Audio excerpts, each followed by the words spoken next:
Welcome to the Space Shovel podcast. This is episode 2. We are talking about the new USPS trucks on this episode.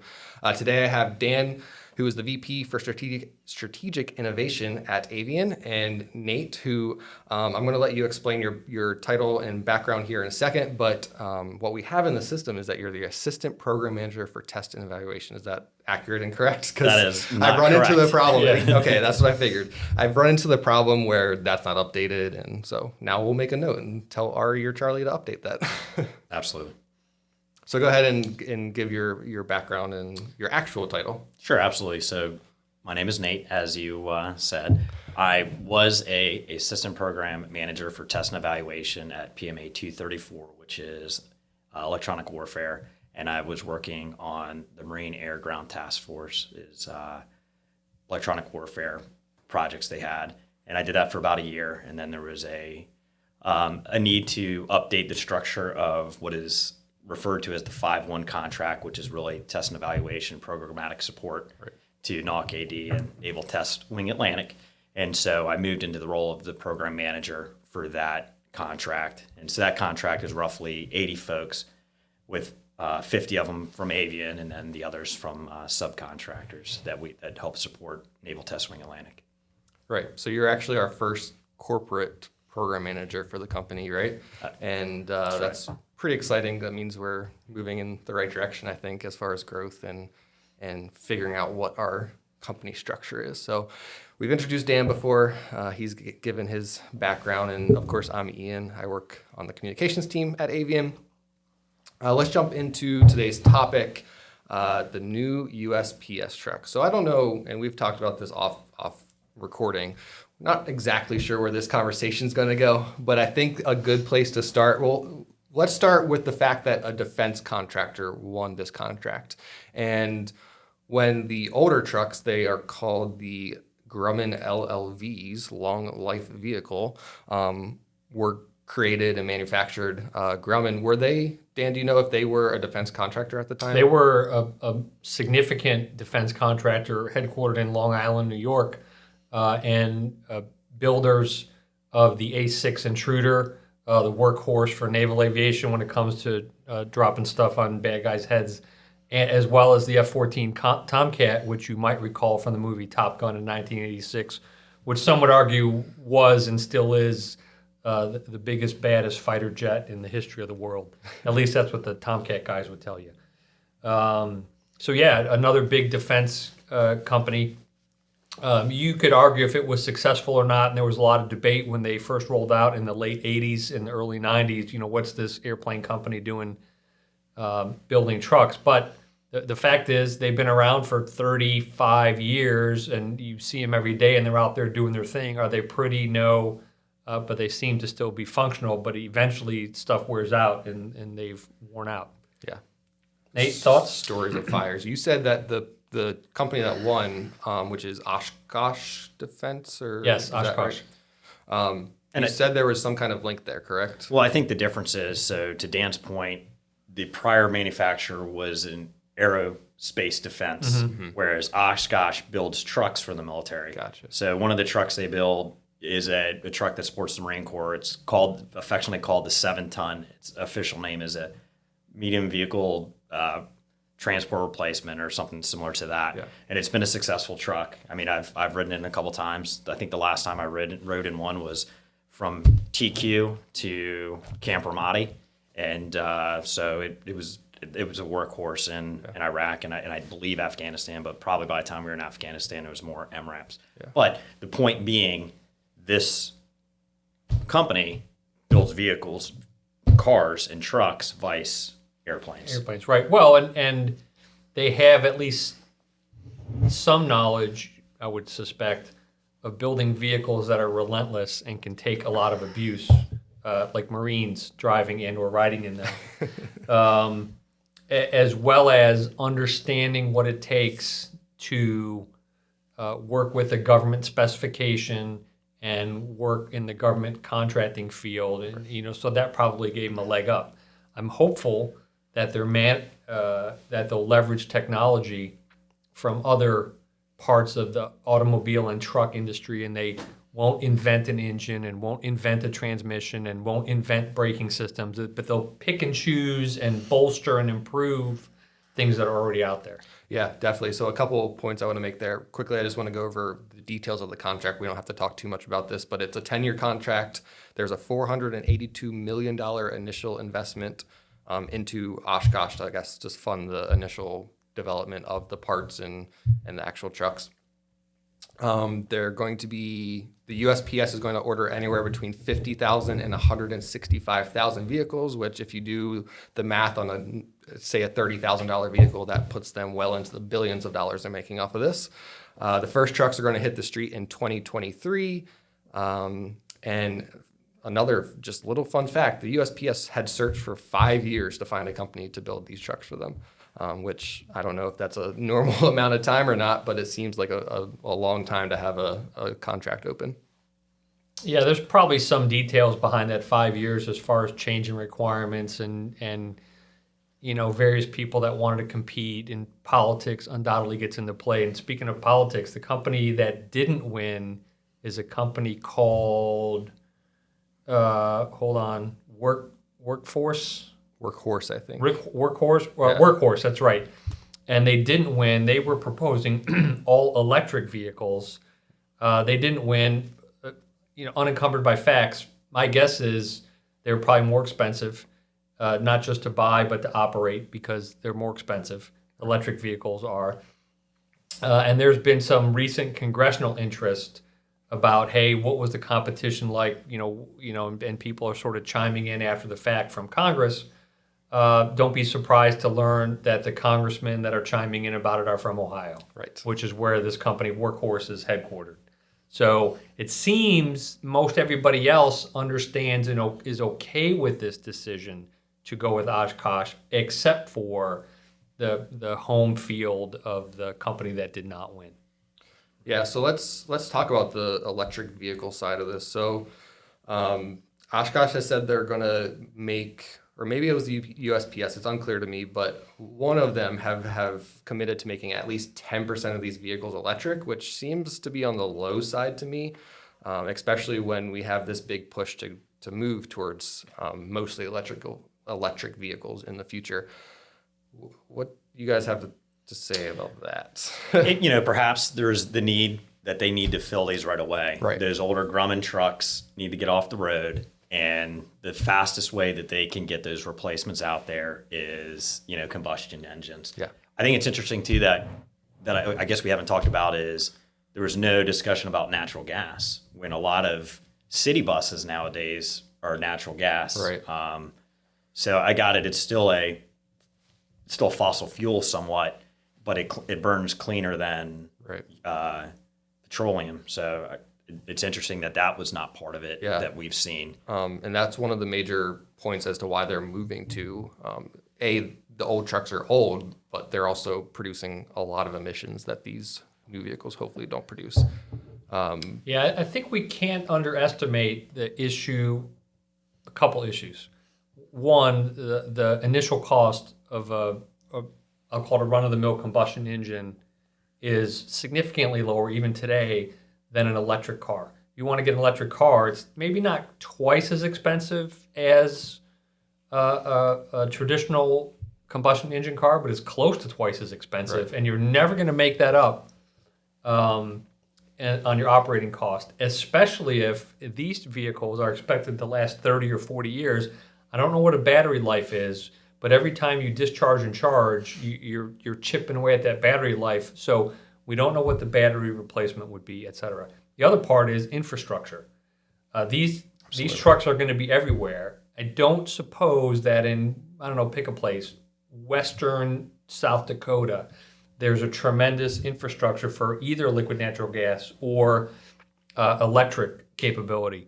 And so the totality of the picture in the year 2021 kind of sends you from a business case perspective to what the largest percentage of vehicles are in the world today, which is traditional combustion engines. So the Postal Service is taking a lot of heat over this. They were given a budget, no doubt, and they said, make it work under this budget, and they did what they did under the budget. Right. Yeah. I would say the infrastructure would have been a huge bill if now you're putting in charging stations in all these rural places. At every postal place in the country, and how many are there? Tens of thousands? I was thinking 4 or 5, maybe 6. So now I have a thought of like, what if, do you think they'll make those charging stations public? So now they have an opportunity to make potential money off of people that want to charge their electric vehicles at the post office. It's not about stamps anymore. Yeah. That's a great thought, Ian, and really in the spirit of this podcast of, hey, what about these second and third order and orthogonal effects? And so maybe the Postal Service goes into the electric selling business, and at your local post office, when the trucks aren't there during the day, you can come and plug your car in if you don't happen to be at work. Right. The other cool thing about the engines is that they say they're going to be able to swap them out. So in the future, when we do move to mostly electric vehicles, which it seems like that's where we're moving, they say that they're going to be able to easily take the combustion engine out of these trucks and swap it in for an electric engine as well as a battery. So that'll be interesting. I think there's some cool commercial after effects that might have too, as far as maybe I buy a combustion engine car now, but in the future I can swap it out for an electric vehicle, or I buy an electric vehicle now with low power, and in the future when newer materials come out and newer engines come out, I can get a faster car.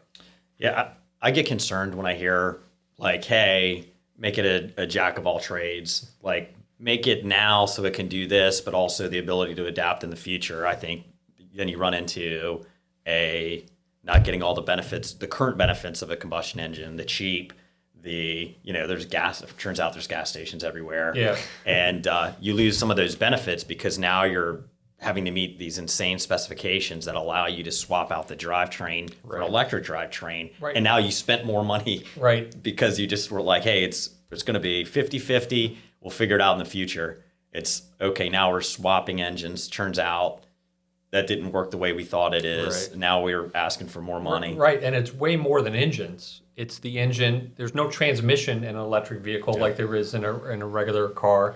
There's no gas tank, but you got to find a place for the battery. So you're talking about, I don't know, everything except the axles that you'd have to change. And I'm not even sure that the differential would be the same.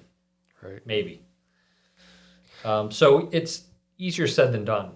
Yeah, definitely. It's definitely one of those things that I feel like they just threw on the end. It's like, hey, in the future we can actually switch these out too, just in case. Yeah, but I do like what you were saying though, Ian. Not so much maybe between going from a combustion engine now to an electric engine now, or electric car, because all the things that Dan talked about. But hey, if we know the technology is still evolving, and it obviously is, for an electric vehicle. Electric vehicles are produced in a way that maybe it's not faster, but maybe it's more efficient. Maybe it's better battery life. You have the ability to do some of that adaptation, as opposed to, hey, I bought a $60,000 electric vehicle. It's going to cost me $30,000 to swap out the battery. I'm probably just going to get another electric vehicle. Yeah. Hopefully this leads to some type of technologies where you're able to keep. Right. You keep the car on the road and increase the lifespan of the car. Hey, Space Shovel watchers, thank you for taking the time to watch this video.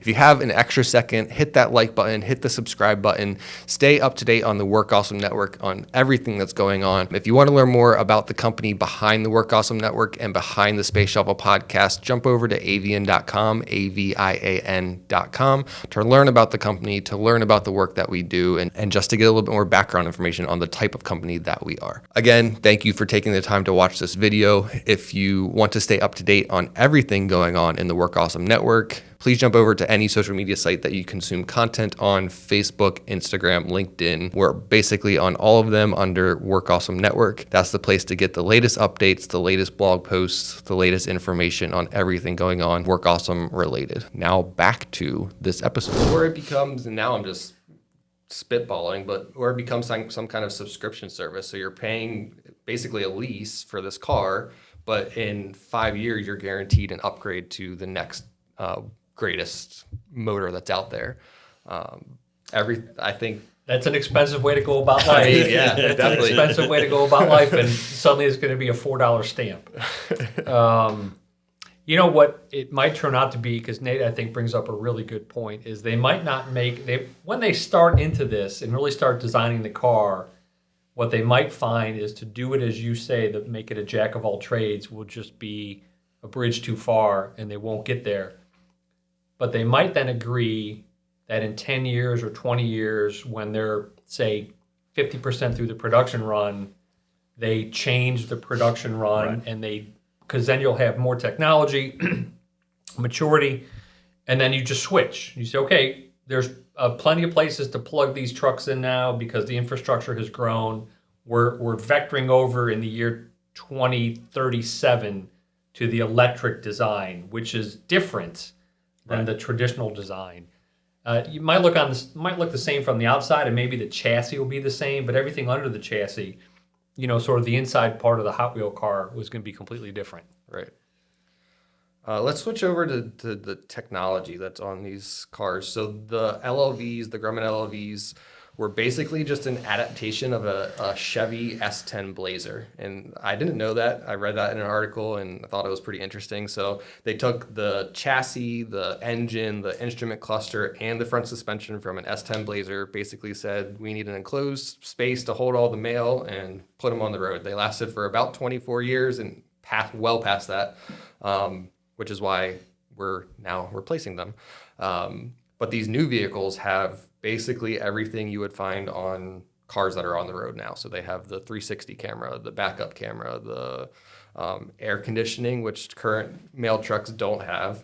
What do you guys think about the tech? There's way more on that list. Airbags, apparently the current trucks don't have airbags and these new ones do. What do you think about the technology side of this? I think that it's probably long overdue. Yeah. I'd say if, you're delivering mail in El Paso, in the summer, that's probably less than ideal to not be driving around without AC, because you're never getting up to speed to cool off the car anyways. So I think a lot of the technologies are long overdue. And then I think some of the others with the cameras, I think it gives you a 360 view of the vehicle for the driver. Self-braking, a lot of the other newer technologies that are put in as well, beyond, what a 1970s S10 Blazer came with. I think is 100%. We owe it to our postal workers, I think, to provide them with one, safety, and then a little bit of creature comfort. So I think that's well overdue. And I think the other part that's it's important as well is the ergonomics of it. So, maybe Dan and you, Ian, can't walk around in the back, but like I could probably do a cartwheel in the back. And exactly. And so they're supposed to be tall enough for a person to be able to walk around as opposed to crouching and grabbing stuff. So I think that's important too. And then maybe I'm getting ahead of myself, but I think, we talked a little bit earlier about the possibility for self-driving. Yes. If you could, it already has the cameras, update the mission computer, right? And now the UPS, or excuse me, the U.S. postal worker could be in the back organizing the next thing as the truck's driving itself. So as soon as the truck arrives, the postal worker is already walking out the back with the package, and then as soon as he or she gets back in, the truck starts driving.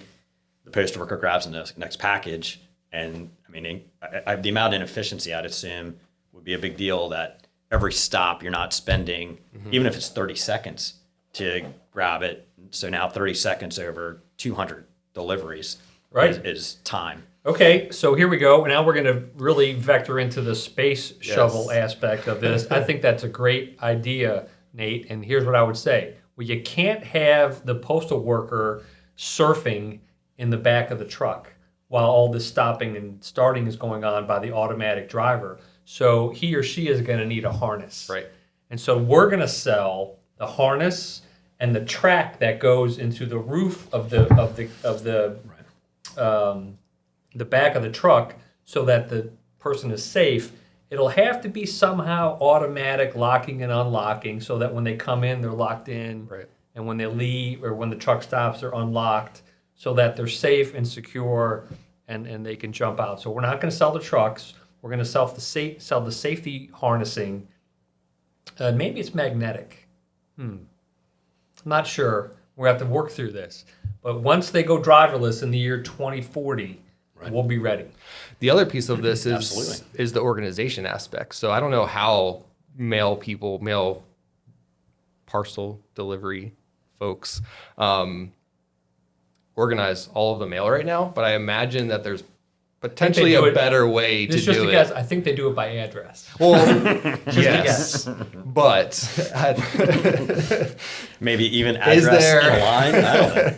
is there a way or an opportunity to improve the organizational system within the actual truck itself so that, I don't know, maybe there's a better way for them to load all the mail on in the mornings or something. Yeah, along probably those so. lines. And they might already do it, but at the post office, but like UPS and FedEx rely upon industrial engineers who do exactly as you say, because it's not street to or house to house to house to house like the Postal Service, which might be a little bit easier.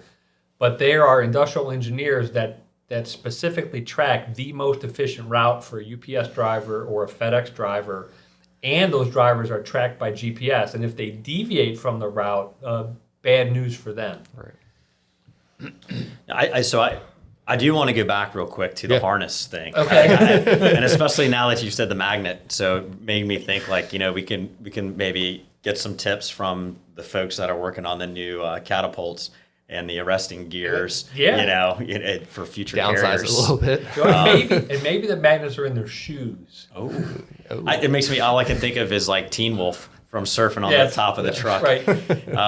But yeah, no, I mean, it's like, honestly, it's like a gunner's belt for a crew chief. Right. But like with inertia reel built in, so you can move as soon as you feel the impact. It protects them, and they're in a now we have airbags up front, but now they're in an airbag suit to protect them. Yeah. Right, because you don't want to, when the dog or the squirrel runs in front of the truck and the truck jams on the brakes, you don't want the postal worker going through the window, going through the front windshield. Yeah.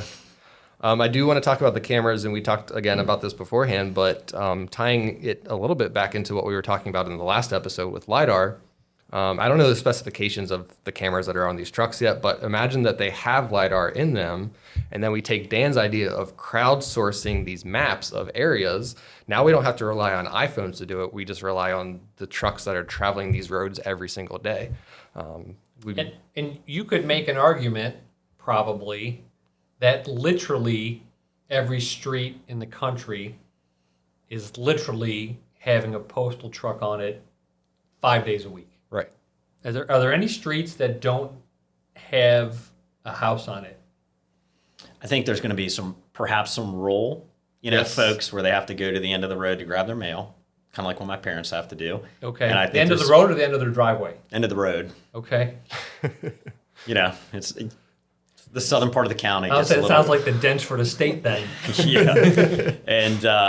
And so I think there's some of that, but I don't know that the dirt road needs to get mapped nobody anyways. cares about those roads anyway. Exactly. Okay, so maybe it's not 100%. Maybe it's 90+% of the roads are literally everyday traveled by a truck. You think about like when Apple came out with the 3D maps, it was mostly just city centers anyways. It wasn't St. Mary's County. Right. So in New York City, where the trucks are running every day in the majority of the city, I think it would make life easier. Also, then the government owns this information. It's not coming from Apple. So we talked a little bit about good or bad. Right. I think that adds its own complications. We talked a little bit about privacy yesterday, but that adds some layers in there as well. I mean, is there even a road built that is not built just specifically to have somebody get mail delivered to them, be it a home or a business? Otherwise, then why have a road? Yeah. Right. The bridge to nowhere, Right. the road to nowhere. Anything else that we want to talk about on the USPS trucks? I think one last thing is people have been online sort of busting the chops of the post office and the Oshkosh folks about how they look. Mm-hmm. But I think they're built that way to look a little bit more like a UPS truck or a FedEx truck because I believe less letters being delivered by the post office and more packages. That's a good point. Because I'm pretty sure that both UPS and FedEx contract with the post office to deliver occasionally the last mile. Yes. Often I'll get a FedEx notification that my package was delivered. Well, it's delivered to the post office by my house, and it's the postal worker that's going to bring it to my house. Mm-hmm.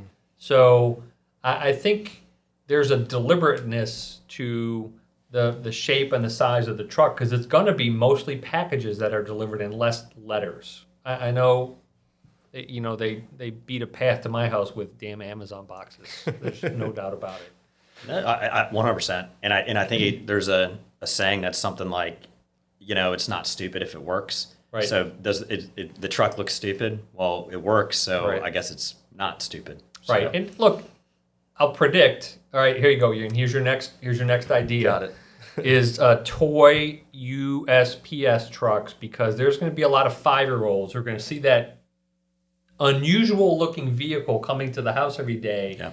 And they're going to want one that looks like it. So let's get the patent on the Hot Wheels version or the Matchbox version of the USPS truck. And we'll go talk to the folks at Oshkosh. Well, I think what Dan forgets, because his kids are all out of college, is that, nobody plays with toys anymore. Oh, So We need the digital version Right. for a video game. yeah, you need like the VR headset that allows kids to be a postal worker. We'll use the Apple LiDAR to do scans and then just put it in a 3D environment. Yeah, Okay. and they can it's like Paperboy, but for the 2020s. yes.